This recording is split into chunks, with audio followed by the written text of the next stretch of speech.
We have many cherished memories of Bill and Betty Mann.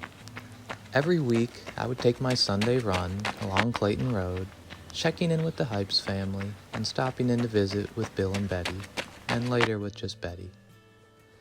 There were no short visits, and it was always too soon to be heading for the door. They were quick to offer a meal, or whatever hard grub, as Betty would call it, they had on the stove. More likely, there were powdered donuts offered to everyone by Bill. The first time I met Bill Mann, I was heading out for a run in the early summer of 2005, and he stopped me on the driveway. He wanted to know if I was the boss here. I gave an ambiguous answer, and he said something to the effect of, "Well, we're neighbors, and do you know what that means? It means I'll do for you, and you'll do for me." There were many lessons over the years from Bill and Betty about what neighbor meant.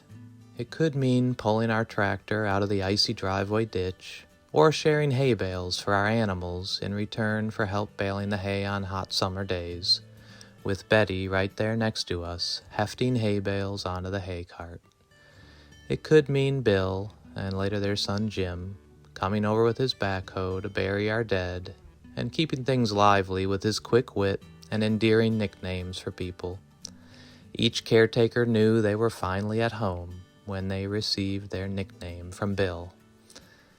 It could mean long conversations on Sunday afternoons. Sometimes it meant roof work, whether on their barn or replacing the roof on their house down in Talcott, or putting a new roof on the old house on the farm. It could mean being called over one evening to help extract a stillborn calf that came out the wrong way. Since 2011, it has meant tricks and treats with our kiddos at Halloween and Christmas visits, with Betty always engaging them playfully, whatever age they were. Bill and Betty were always generous with their land. Our groups had an open invitation to enjoy the view from what we refer to as Bill Mann Hill. Almost every group we host has been up Bill Mann Hill for the Elijah story and meditative time. It is sacred ground to us, a place where many people experienced welcome home in a profound and visceral way. A place that one couple even chose for their marriage proposal. And a hike up the hill, whether for prayer or a sledding outing, often meant a visit with Bill and Betty on our way home, perhaps even with a cup of hot cocoa to boot.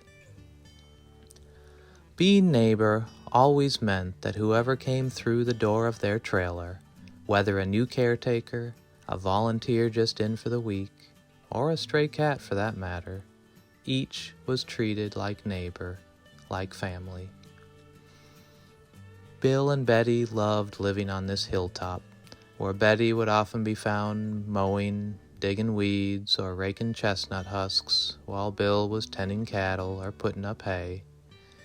We are blessed to have been a small part of their story. Bethlehem Farm will not be the same without them, yet they will always be with us through their loving hospitality and their connection to this land.